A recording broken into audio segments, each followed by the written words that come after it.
Okay, as you can see at any service station, you're going to find a lot of tires. You know, I mean, brakes and tires are pretty much the backbone of any service station these days. And then they get into the motors and everything else. But if you just take any given tire, you can usually they'll throw them away in twos or fours, and they'll be similar sizes. So if you just take any tire you come up to, what I did in the past is I'd take a carpenter's bracket and I'd measure what seemed to be like the tire size that I wanted for the structure. Then I'd measure it, and it turned out to be the lion's share of the tires were 8.5 inches in width. So I could use either the carpenter or the C-clamp, and then just set it like I did on the carpenter clamp with the C-clamp. Just set it to the size, and then just go up to every tire and measure. See, that one's too small, that one's too big, and then just this way you save time in selection. And for this open source housing, tires are just available, man. In fact, home to the guy that runs the station, he said take all you want. He has to pay $3 a tire to get rid of them. So it turns out they make a pretty good wall.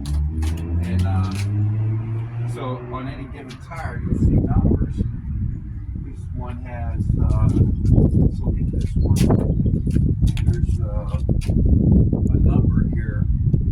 It's usually around 200. It's in the 200s. This one is a 205. So that what that means is 205 / 150 R17.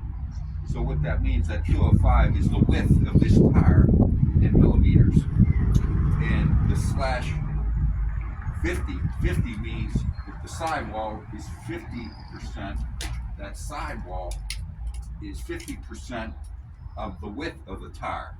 So that means the sidewall is half the size of the width of the tire, and then they all differ. So if you're selecting tires, you want bigger ones on the first rows. So you'd go with like 235s, 245s, 245s, 255s, 245s, 235s. And then you'd want the same size for each row. So if you start your first row, you might start with a 245 and you find 235 or whatever. Select that size. And 10 millimeters, that's number 205 or 210 or 215, 225, 235. All that is so for 10 millimeters, that's less than half an inch. So